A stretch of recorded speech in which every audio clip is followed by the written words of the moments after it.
Mesdames, Mesdemoiselles, Messieurs, chers amis, chers abonnés, bonjour et bienvenue dans ce nouvel épisode de nos discussions sartoriales qui sera consacré aujourd'hui à mon placard à souliers, ma collection personnelle de souliers. Et oui, depuis plusieurs années, vous le savez, j'ai entamé une série au long cours vous présentant ma garde-robe personnelle et je me suis focalisé jusqu'à présent principalement et même uniquement sur mes costumes, mes vestes sport ainsi que mes pardessus et mes manteaux. Eh bien, depuis, on va dire 2 ou 3 ans, je reçois beaucoup de demandes de votre part en me demandant « Monsieur Jacomet, c'est très sympathique votre série sur votre collection de costumes, mais nous aimerions aussi avoir une idée de ce qui se cache dans votre placard à chaussures. » Alors, j'avais fait une émission il y a 2 ans, je pense, vous donnant quelques références que j'aimais beaucoup et que je possédais dans ma collection personnelle de souliers, mais j'avais illustré cet épisode avec des photos uniquement de ces différents souliers. Et vous m'aviez demandé dans les commentaires, à maintes reprises d'ailleurs, de vous montrer les souliers, les vrais souliers, les souliers dans la vraie vie, c'est-à-dire des souliers portés, des souliers que j'utilise au quotidien. Alors, pour commencer cette série, aujourd'hui, j'ai sélectionné 6 paires que je considère, moi, comme les paires emblématiques de ma collection personnelle. Alors, ça ne veut pas dire que ce sont les plus belles paires du monde, ça ne veut pas dire que ce sont les paires que je vous invite à acquérir si vous démarrez votre démarche sartoriale, mais c'est plus précisément les paires que moi, je considère un peu comme les chefs-d'œuvre de ma collection personnelle. Alors, vous allez voir, dans ces 6 paires, je vais vous les commenter et vous les montrer, et vous les commenter une par une. Il y a beaucoup de... Comment dire, il y a beaucoup de sentiments parce qu'il y a 2 bottiers émérites, fantastiques, dont je vais vous présenter les souliers qui ont disparu, qui nous ont quittés, pour l'un en 2017, je crois, et puis pour l'autre, beaucoup plus récemment, il y a quelques mois uniquement. Donc ce sont des paires évidemment que je chéris, que je garde, auxquelles je tiens comme à la prunelle de mes yeux. Et voilà, il y a également une paire qui a été faite par un bottier japonais, qui travaillait à Florence à une époque. Donc même chose, c'est une paire qui sera très très difficile à retrouver. Et puis il y a 3 autres paires, 2 qui sont faites en Italie et une en Roumanie, que j'aime particulièrement. Les 6 paires que j'ai choisies aujourd'hui sont toutes des souliers sur mesure, avec 3 en grande mesure, 4 même en grande mesure, et 2 en sur mesure. Et je vais vous montrer donc ces merveilles que je considère comme étant vraiment la fine fleur, si je puis m'exprimer ainsi, de ma collection de souliers. Et je vais commencer tout de suite. Évidemment, si vous suivez cette chaîne et notre Instagram, vous avez appris la mauvaise nouvelle. Et c'est la raison pour laquelle je considère cette paire de souliers comme le trésor ultime de ma collection, puisqu'il s'agit de cette paire qui m'a été faite, cette paire sublime, qui m'a été faite par notre ami Stéphane Jiménez. Alors Stéphane nous a quittés il y a 3 mois, du suite d'une longue maladie, et il avait 52 ans. Pour nous, c'est une perte gigantesque pour notre métier. Je considérais Stéphane comme l'un des plus grands bottiers contemporains au monde.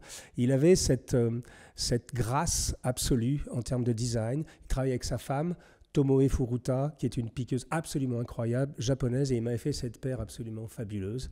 Alors que je garde presque comme pas comme un trophée, mais un souvenir.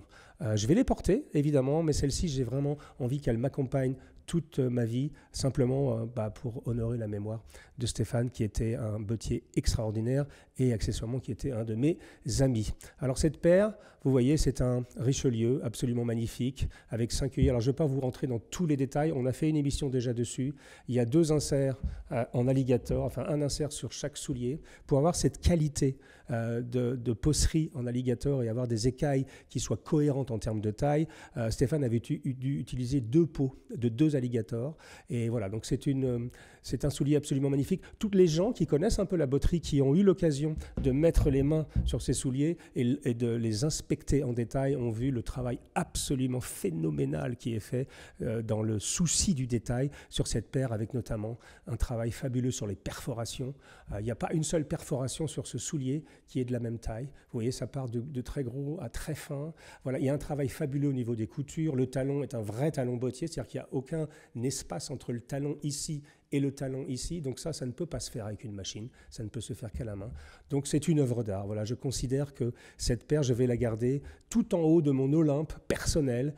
D'une part parce que j'aimais beaucoup Stéphane Jiménez, qui était un homme absolument délicieux, formidable et un artisan absolument fabuleux, mais également parce que voilà, c'est pour moi, je pense que c'est, et ça restera pour très longtemps, la plus belle paire de ma collection personnelle. Je vais continuer avec, alors, excusez-moi, c'est pas très joyeux, je rends hommage ici à des gens que j'ai beaucoup aimés, que j'ai beaucoup côtoyés, sur lesquels j'ai beaucoup écrit, puisque Stéphane, j'ai écrit, donc avec Sonia, nous avons écrit dans notre livre Souliers un grand chapitre, et Sonia a fait un interview fleuve de Stéphane. D'ailleurs, je vous conseille d'aller, alors si vous avez le livre, bientôt, bien sûr, il a été retranscrit dans le livre, mais même sur parisiangentleman.com, il y a l'interview que Sonia avait fait avec Stéphane Jiménez, je crois que c'était en 2016 ou en 2017, qui est vraiment un excellent interview si vous avez envie d'en savoir plus sur ce que c'est la botterie fondamentalement en termes d'artisanat et en ce qui concerne Stéphane presque en termes de discipline quasiment artistique. Donc c'est la paire numéro 1 que je considère comme ma plus belle paire dans toute ma collection de Stéphane Jiménez. La deuxième paire, c'est celle-ci. Alors, cette paire, voilà, j'appelle ça un avion, moi. C'est comme une fusée, cette paire. Elle est absolument géniale. C'est un simple boucle qui m'a été fait par un homme qu'on aimait beaucoup également, qu'on a beaucoup soutenu, qu'on a beaucoup promu même sur Parisian Gentleman. C'est notre ami Riccardo Freccia Bestetti. Alors, Freccia Bestetti, on l'appelait Freccia, c'était son surnom. Riccardo Bestetti étant son nom. C'était un personnage, puisqu'il nous a quittés lui aussi. Alors, il nous a quittés en 2017. Il était très jeune, il avait 49 ans. Il a eu une infection pulmonaire, je crois, qui était en grande partie due à son métier et au fait que la botterie, c'est un métier difficile, surtout quand on l'a fait à la main. Et je pense qu'il a dû ingérer beaucoup trop de poussière de bois et de poussière de cuir et de teinture. Et malheureusement, son corps n'a pas résisté. Voilà. Alors, on l'appelait Freccia. Freccia, ça veut dire la flèche en italien. C'était son surnom. Et je me souviens la première fois qu'on était allé lui rendre visite avec Sonia et Lyle Roblin pour les besoins de Italian Gentleman, puisqu'il y a un chapitre consacré à Riccardo Freccia Bestetti et à son approche totalement incroyable de la botterie, totalement lâchée. Ce garçon avait une liberté d'expression absolument dingue. Et donc, la première fois que nous sommes allés le voir, on a mis, je pense, 2 bonnes heures à trouver son atelier. Parce que nous, on pensait rentrer dans un showroom avec marqué au-dessus chaussures Bestetti, etc.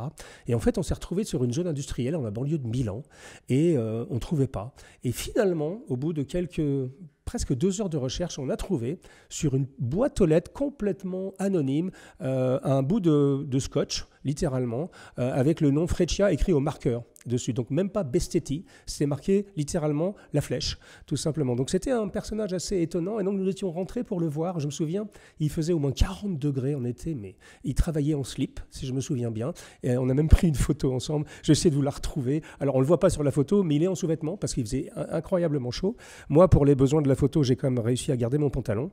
Mais nous avons devant nous des merveilles. Et Freccia m'a envoyé cette paire qui m'avait faite gentiment. Il avait pris la mesure de mon pied. Je lui avais demandé, j'aimais beaucoup ce simple boucle avec c'était vraiment cette forme absolument hallucinante, cette espèce de remontée là, presque un peu serre d'aigle, mais pas complètement serre d'aigle.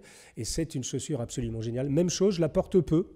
Parce que comme Freccia nous a quittés en 2017, même chose, je la conserve soigneusement et amoureusement dans mon placard à chaussures, parce que c'est quelqu'un qu'on aimait beaucoup.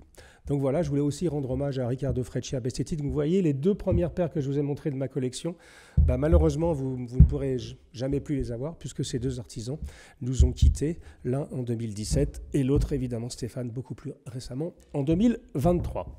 La 3e paire que je voulais vous montrer, je crois que je ne l'ai pas beaucoup montré celle-ci, c'est une paire également en grande mesure. Ces 2 paires-là étaient en grande mesure. Cette paire également est en grande mesure. Très beau soulier également, comme vous pouvez le voir. Alors ça a été fait chez Mario Bemer Florence, à Florence. Donc Mario Bemer qui est le frère de Stefano Bemer. Et à cette époque-là, ça date de 2016-2017 également, il avait un bottier japonais qui s'appelait Seiji, qui s'appelle toujours d'ailleurs Seiji Miyagawa. Il ne travaille plus chez Mario Bemer, je pense qu'il est reparti travailler au Japon, mais donc il m'avait fait cette paire. Alors je voulais vraiment une épure de style classique. Je voulais vraiment le soulier, le Richelieu classique, vraiment avec une forme très jolie. Alors vraiment là on est sur une forme bottière, vous voyez, toujours avec ce travail sur la forme, sur le bout qui est absolument génial. C'est un très joli cuir, bordeaux. Voilà. Et Seiji m'avait exécuté donc ce soulier. Alors sur ces 3 souliers-là, j'avais eu le droit à ce qu'on appelle une toile d'essayage ou un chausson d'essayage. Donc là, on est vraiment en grande mesure. Pour ces 3 souliers-là, j'étais passé par une phase avec un chausson d'essayage, donc une chaussure réellement faite à mes mesures, sur la même forme que la chaussure définitive, mais c'est une chaussure qui est utilisée par le bottier pour voir les zones de pression, pour être sûr que la chaussure a été faite parfaitement à votre pied. J'aime beaucoup ce soulier. Alors là, c'est vraiment le classique de classique, hein, avec ce bout droit et avec ce très beau médaillon-là, qui je crois est un médaillon de la ville de Florence, d'ailleurs. Voilà. C'est très joli, j'aime beaucoup. Et des petits détails, les lacets plats, le travail toujours derrière avec un talon bottier, etc. Donc voilà, c'est un joli objet que je porte assez souvent. Celui-ci, je l'ai porté, vous voyez, je l'ai porté assez souvent. Et j'aime beaucoup le bordeaux parce que, alors, d'aucuns vous diront, le bordeaux, ça fait tout de suite businessman américain. C'est vrai que les businessmen américains ont tendance à mettre beaucoup de bordeaux avec des costumes bleus. Et donc, moi, j'ai eu tendance à toujours un peu refuser en me disant, bon, quand même, bordeaux, ça fait tout de suite américain. Et finalement, quand j'ai fait cette paire, je me suis rendu compte que le bordeaux, alors on appelle ça sandbœuf ou bordeaux, enfin, il y a différentes appellations, mais ça se porte quasiment avec tout. Ça va très bien avec le gris, ça va très bien avec le bleu, ça va très bien avec les différentes couleurs. C'est vraiment une chaussure extrêmement polyvalente. Voilà. Et ça, donc, en grande mesure, vous voyez, je voulais vous montrer des choses que j'ai portées. Alors, les 2 premières, je les ai un petit peu moins portées pour les raisons que je vous ai expliquées. Celle-ci, je l'ai beaucoup portée. Et vous voyez, bon, évidemment, celle-ci sera ressemblable toute ma vie.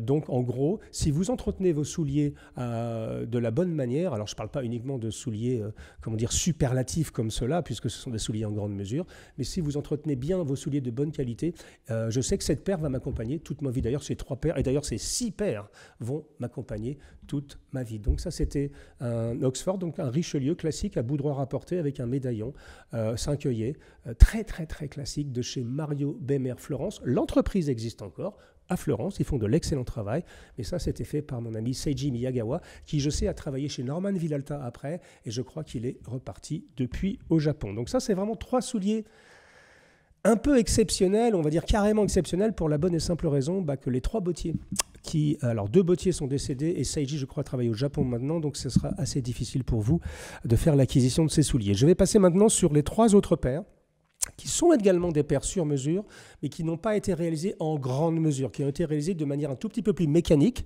dans des usines, mais des gens qui maîtrisent à merveille leur art. Et ce sont 3 chausseurs absolument géniaux que j'apprécie beaucoup. Et ça, ce sont des paires que j'ai beaucoup portées, surtout celle du milieu, mais je finirai par celle-ci. J'ai également beaucoup porté celle-ci. Alors vous voyez, celle-ci, je vous la donne brute de décoffrage. Je ne l'ai pas particulièrement cirée, elle sort de mon placard. J'ai fait le choix ce matin, juste avant de venir enregistrer. Et alors ça, c'est un soulier que j'aime beaucoup. C'est un cousu norvégien. Et c'est une boucle également, mais vous voyez, avec une empeigne relativement haute, un coup de pied relativement haut, et surtout caché derrière la boucle, il y a un petit élastique, ce qui fait que c'est une chaussure extrêmement confortable. Ça, c'est un modèle qui s'appelle Briantina, je crois. Il faudrait vérifier, de chez Bontoni. Bontoni, c'est une famille qui est présente également. On a fait un chapitre sur eux dans l'Italian Gentleman. Et Bontoni, c'est une famille qui a un atelier, alors qui a commencé dans le sous-sol de la maison du papa. Enfin, c'est une histoire à l'italienne, quoi. Une histoire un peu, une histoire italienne, quoi. Une histoire de famille, une histoire de rencontre, etc. Et c'est la famille Gazzini et qui font un travail absolument remarquable. Pour la petite histoire, la personne qui fait les formes chez eux, donc qui crée ces formes de souliers, donc qui fait les embauchoirs et qui crée les formes, est également luthier. Et donc, c'est assez rigolo, quand vous allez leur rendre visite dans leur atelier, vous voyez des corps de violon, c'est-à-dire il doit faire 2-3 chaussures, et puis toutes les 2-3 chaussures, il fait un violon. Donc alors là, il n'y a qu'en Italie, mesdames, messieurs, qu'on peut trouver ça, c'est la gouaille à l'italienne, ils sont à Montegranaro, dans la région des Marches. Parce que ça ne s'invente pas quand même, quand on fait des souliers, habités dans la région des Marches, qui est la région, le berceau, l'un des berceaux des beaux souliers en Italie. J'aime beaucoup ce soulier, cousu norvégien, beaucoup de gueule, beaucoup de classe, avec un plateau cibolé par-dessus. C'est très joli, c'est très beau. C'est Bontoni à Montegranaro en Italie. Ça, j'ai beaucoup, beaucoup porté et j'aime beaucoup ça. C'est incroyablement confortable, surtout avec l'élastique, le caoutchouc qui est caché derrière la boucle. Alors, je ne sais pas si je peux vous le montrer. En fait, non, je ne peux pas vous le montrer, mais il y a un élastique derrière la boucle qui fait que c'est extrêmement confortable. Voilà, ça c'était donc la Briantina de chez Bontoni. Alors, à ma gauche, je vais vous montrer une paire que j'ai assez peu montrée également. Alors, celle-ci, je l'ai portée aussi, vous voyez, elle est un petit peu usée. Alors, j'ai un peu moins porté que ces deux-là. Mais c'est une paire fabuleuse qui a été faite par notre ami Philippe Carr chez Saint-Crispin. Saint-Crispin, alors c'est une usine absolument géniale qui se trouve en Roumanie. Le showroom se trouve à Vienne en Autriche. Philippe Carr habite en Autriche et il a une usine en Roumanie. Et c'est une usine très très particulière puisque c'est une usine qui ne fait que des souliers sur mesure. C'est-à-dire qu'ils ne produisent aucune série. Donc ça veut dire que quand vous leur commandez un soulier, vous pouvez tout choisir.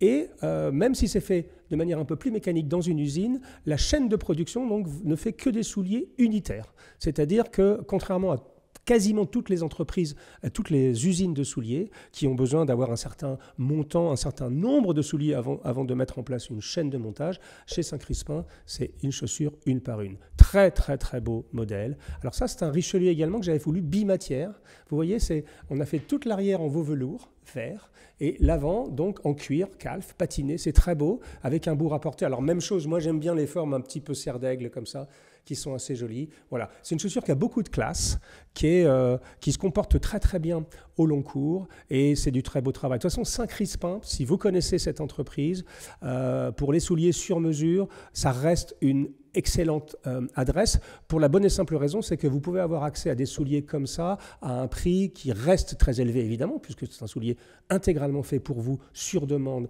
avec beaucoup de travail à la main, même s'il y a un petit peu de travail mécanique derrière, mais c'est un soulier donc qui sera un tout petit peu plus abordable que les 3 paires que je vous ai montrées au début. Donc c'était la 5e paire que je voulais vous montrer aujourd'hui, ce magnifique Richelieu bimatière avec un bout rapporté et vert en plus.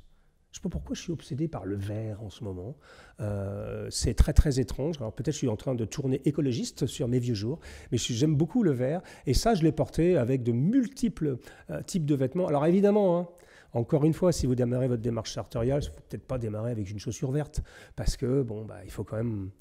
En fait, je vais vous dire, le secret de tout ça, c'est d'avoir la nonchalance suffisante pour pouvoir porter des choses comme ça sans être gêné.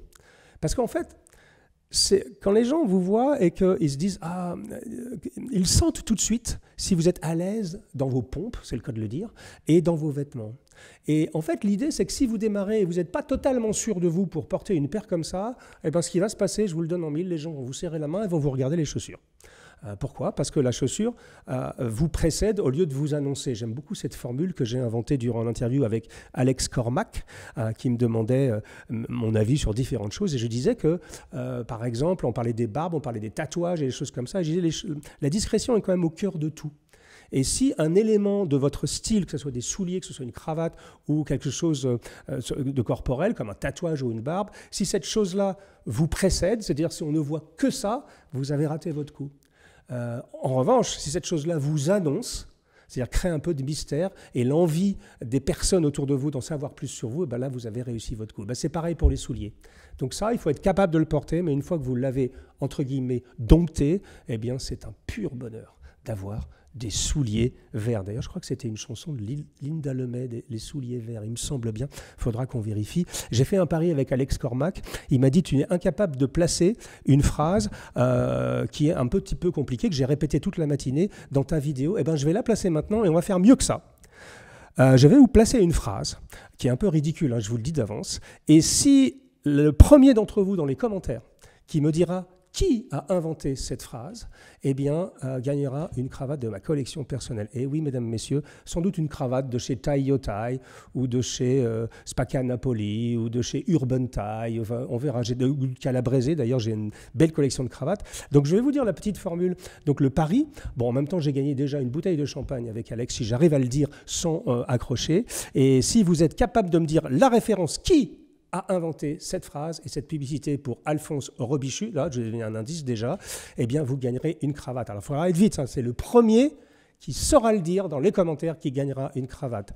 Donc, voilà le product placement que je vais faire. Il s'agit de joints d'étanchéité pour conduits d'évacuation de climatiseurs de morgue de la maison Alphonse Robichus. Donc, si vous savez qui a inventé et qui a fait la pub des joints d'étanchéité pour conduits d'évacuation pour climatiseurs de morgue de marque Alphonse Robichus, vous l'écrivez dans les commentaires et vous gagnerez une cravate. Si vous prenez cette vidéo juste à cet instant, là, je pense que je vous ai un peu désarçonné. Je dis, mais c'est quoi ce mec-là, avec ses cheveux longs, ses belles cravates, ses beaux souliers, et il nous parle de joints d'étanchéité pour conduire des vocations de climatiseur de morgue. J'ai beaucoup impressionné Alex, là, parce que je l'ai dit 3 fois de suite. Donc je pense, je ne sais pas dans le deal si j'avais le droit à 3 bouteilles de champagne. On va finir avec une paire. Alors, vous m'avez entendu dire presque 6 fois que c'était ma paire préférée. Allez, c'est mes 6 préférées, on va dire.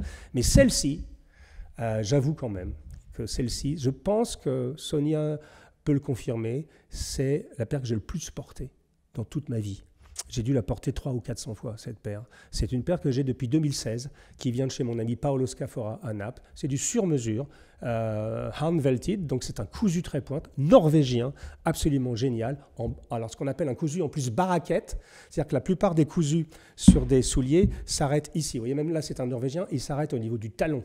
Et ensuite, le talon, il est collé. Okay, alors que là, on a ce qu'on appelle un cousu baraquette, c'est-à-dire au lieu de s'arrêter ici, le cousu va jusqu'à l'arrière du soulier. C'est assez fréquent sur les cousus norvégiens. Et je trouve que ce soulier a une gueule absolument géniale. Il y a une particularité sur ce soulier, c'est que, vous voyez la petite boursouflure ici, elle n'est pas créée par-dessus, elle est créée par une couture interne qui fait que ça crée une petite... Donc c'est un geste technique, ça crée cette boursouflure. C'est un geste technique assez difficile à faire, mais Paolo Scafora, c'est à Naples, à côté de Naples, à Cassandrino exactement, des Napoli, et il a une équipe absolument géniale. C'est une usine assez conséquente qui produit énormément de souliers et qui fait du cousu trait-pointe. C'est une technique très difficile, hein, le cousu trait-pointe, c'est du goudure fait main, donc avec des gestes de botterie extrêmement compliqués.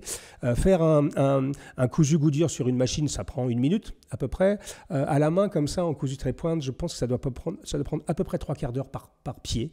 Donc c'est 1h30 de couture sur chaque soulier. C'est absolument génial. Voilà, j'aime beaucoup ce soulier. Pourquoi ? Parce que c'est un soulier qui est en cousu norvégien, donc qui est assez massif, mais qui a une gueule géniale, qui est très élégant. Et cette petite boursouflure-là, alors je ne dis pas que c'est devenu ma signature, mais j'aime beaucoup cette chose-là. Donc c'est un Richelieu, avec donc un bout rapporté simulé, hein, de l'intérieur, couture intérieure. Même chose sur le patronage, tout est fait par l'intérieur, donc c'est un peu une tuerie.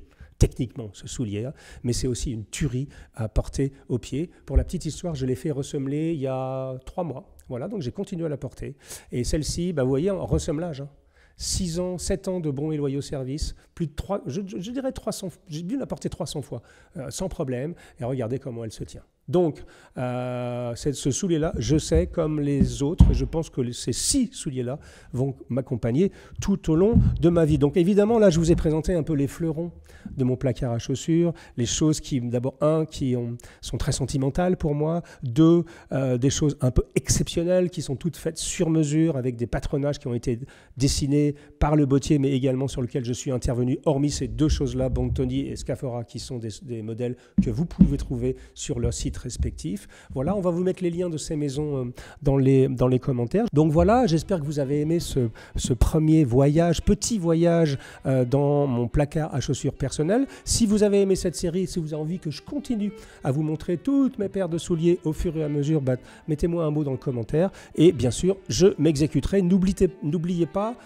pour ceux qui veulent gagner la cravate de ma collection personnelle, de mettre dans les commentaires qui est à l'origine de la fameuse formule que j'ai répétée 3 fois. Je ne vais pas faire une 4e fois parce que ça mange de la batterie pour rien. Je vous donne rendez-vous pour un nouvel épisode de nos discussions sartoriales. D'ici là, portez-vous bien, prenez soin de vous et surtout, prenez soin des autres. À très bientôt mes amis. Au revoir.